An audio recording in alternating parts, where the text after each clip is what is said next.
Good morning, students. Now we will discuss the topic number 2 of 5th chapter. ਅੱਜ ਆਪਾਂ discuss ਕਰਨਾ ਕਿ degrees of price ਇਲਾਸਟਿਸਿਟੀ of demand, ਮੰਗ ਦੀ ਕੀਮਤ ਲਚਕ ਦੀਆਂ ਮਾਤਰਾਵਾਂ ਕਿਹੜੀਆਂ-ਕਿਹੜੀਆਂ। ਕੱਲ ਆਪਾਂ ਡਿਸਕਸ ਕੀਤਾ ਕਿ ਪ੍ਰਾਈਸ ਇਲਾਸਟਿਸਿਟੀ ਡਿਮਾਂਡ ਦੀ ਡੈਫੀਨੇਸ਼ਨ ਕੀ ਹੈ ਤੇ ਇਹਦਾ ਫਾਰਮੂਲਾ ਕੀ ਹੈ। ਅੱਜ ਆਪਾਂ ਇਹਦੀਆਂ ਡਿਗਰੀਜ਼ ਬਾਰੇ ਗੱਲ ਕਰਾਂਗੇ, ਠੀਕ ਹੈ, ਇਹਦੀਆਂ ਕਿਹੜੀਆਂ-ਕਿਹੜੀਆਂ ਮਾਤਰਾਵਾਂ।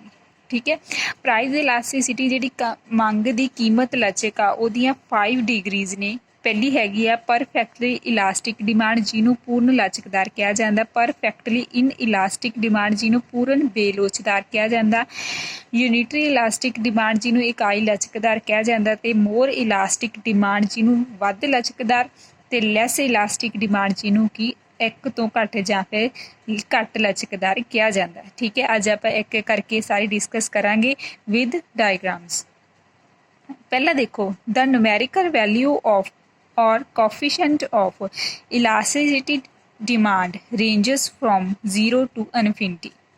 कहते ਜਦੋਂ ਨਿਊਮੈਰੀਕਲ ਵੈਲਿਊ ਦੀ ਗੱਲ ਕਰਦੇ ਹਾਂ ਆਪਾਂ ਇਲਾਸਟਿਸਿਟੀ ਆਫ ਡਿਮਾਂਡ ਦੀ, ਤਾਂ ਇਹਦੀ ਰੇਂਜ ਕਿੱਥੋਂ ਤੋਂ ਕਿੱਥੋਂ ਤੱਕ ਵੇਰੀ ਕਰਦੀ ਹੈ। ਉਹ ਹੈਗੀ ਹੈ 0 ਤੋਂ ਲੈ ਕੇ ਇਨਫਿਨਿਟੀ ਤੱਕ। ਠੀਕ ਹੈ, 0 ਤੋਂ ਲੈ ਕੇ ਇਨਫਿਨਿਟੀ ਹੁੰਦਾ ਮਤਲਬ ਜਿਹਦਾ ਕੋਈ ਵੀ ਅੰਤ ਨਹੀਂ ਹੁੰਦਾ, ਅਨੰਤ ਤੱਕ, ਸੋ ਔਨ ਜਿਹਨੂੰ ਕਹਿੰਦੇ ਆ। ਠੀਕ ਹੈ, ਜਿਹਦਾ ਕੋਈ ਵੀ ਅੰਤ ਨਹੀਂ ਹੁੰਦਾ, ਉੱਥੋਂ ਤੱਕ ਇਹਦੀ ਜਿਹੜੀ ਨਿਊਮੈਰੀਕਲ ਵੈਲਿਊ ਆ ਇਲਾਸਟਿਸਿਟੀ ਆਫ ਡਿਮਾਂਡ ਦੀ ਆ, ਉਹਦੀ ਰੇਂਜ ਆ ਜਿਹੜੀ ਉਹ ਵੈਰੀ करती ਆ।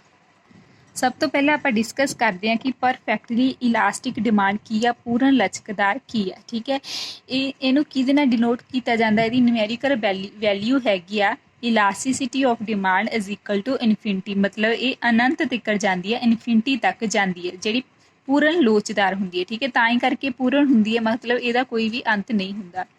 आ slight change in price of a commodity cause an infinite change in its demand. कहते जो भी किसी कमोडिटी की या किसी भी गुड की कीमत के विच स्लाइट चेंज मतलब बहुत ही थोड़ा जिहा चेंज आता प्राइस का, प्राइस विच तां उस कमोडिटी की डिमांड है जिहड़ी इनफिनिटी तक चली जाती है, इनफाइनाइट तक चली जाती है, अनंत तक चली जाती है। ठीक है, यदि डायग्राम देखो, कहते किसी भी वस्तु का कोई भी आप डायग्राम बनाने तो पहले इत्थे वाई एक्सिस, इत्थे एक्स एक्सिस लेने हैं। ठीक है, इत्थे प्राइस ते इत्थे क्वांटिटी नूं शो करते हैं। इस तरह कहते प्राइस की आ पी, इत्थे तक खड़ा। ठीक है, प्राइस एक जगह ते कहते प्राइस विच जे थोड़ा भी उपर नीचे हुंदा तां इहदी जिहड़ी डिमांड आ ओह की आ इनफिनिटी तक चली जाएगी, तां ही करके इहदी डी डी करव आ जिहड़ी ओह इदां बन जूगी। ठीक है, जो कि हुंदी आ पैरलर टू जिहड़ी डिमांड करव आ पैरलर टू एक्स एक्सिस, मतलब एक्स एक्सिस दे पैरलर बन जाती है, बिल्कुल सामने बन जाती है। ठीक है, इहदी डिमांड आ हुण जिहड़ी ई डी आ मतलब इलास्टिसिटी ऑफ डिमांड मतलब इनफिनिटी तक चली जाऊगी। ठीक है,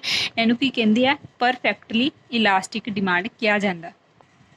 सैकेंड आ परफेक्टली इन इलास्टिक डिमांड जिन्हों पूर्ण बेलोचदार किया जाता।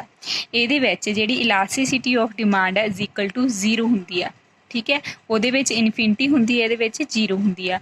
No change in demand as price change, जे कहते किसी वस्तु का प्राइस चेंज हो गया तो डिमांड में कोई चेंज नहीं आता, जो उदों की आ परफेक्टली इन इलास्टिक हो जाता। इन इलास्टिक मतलब वो कोई चेंज किसी भी तरह का चेंज नहीं आता, पूर्ण बेलोचदार होंगी है। ठीक है, ये वाली जी करव आ पैरलर टू वाई एक्सिस बनती है, मतलब जी वाई एक्सिस के बराबर बनती है। हुण देखो कहते प्राइस पहला पी सीगा। ठीक है, प्राइस वध गया ਜਾਂ प्राइस घट गया, कहते डिमांड ते कोई फर्क नहीं पैंदा, डिमांड की रहूगी हमेशा पैरलर टू वाई एक्सिस, तां करके इहदी इलास्टिसिटी ऑफ डिमांड नूं 0 किया जाता है। ठीक है, थर्ड हैगी है डिग्री इहदी यूनिटरी इलास्टिक डिमांड। ठीक है, जिन्हों इकाई लचकदार कहा जाता।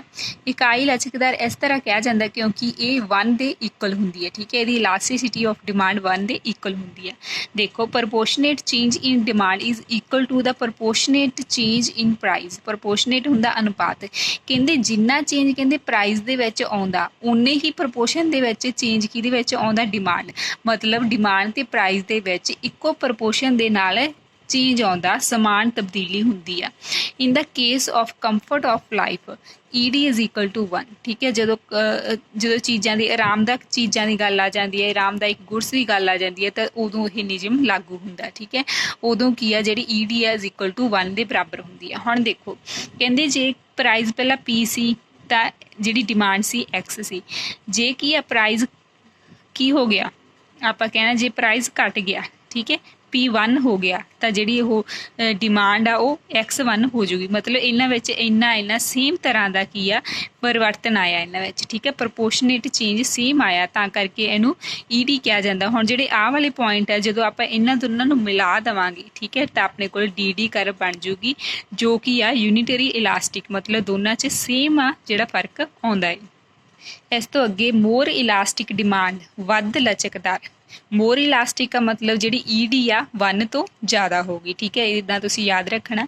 ਕਹਿੰਦੇ proportionate change in demand is greater than proportionate change in price.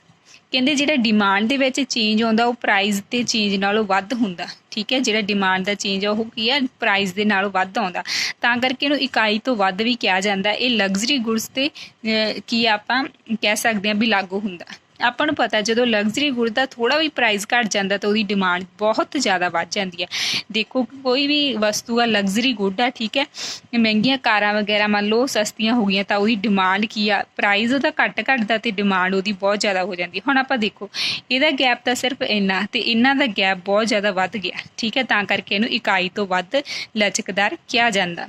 ਸੋ ਜਦੋਂ ਆਪਾਂ ਆਹ ਵਾਲੇ ਪੁਆਇੰਟ ਮੈਚ ਕਰ ਦਾਂਗੇ ਤਾਂ ED ਗ੍ਰੇਟਰ ਦੈਨ 1 ਹੋ ਜਾਊਗਾ। ਇਸ ਤੋਂ ਅੱਗੇ ਆ ਲਾਸਟ ਕੀ ਹੈ ਇਹਦੀ, ਲੈਸ ਇਲਾਸਟਿਕ ਡਿਮਾਂਡ ਕੀ ਆ, ਘੱਟ ਲਚਕਦਾਰ। Proportionate change in demand is less than proportionate change in price.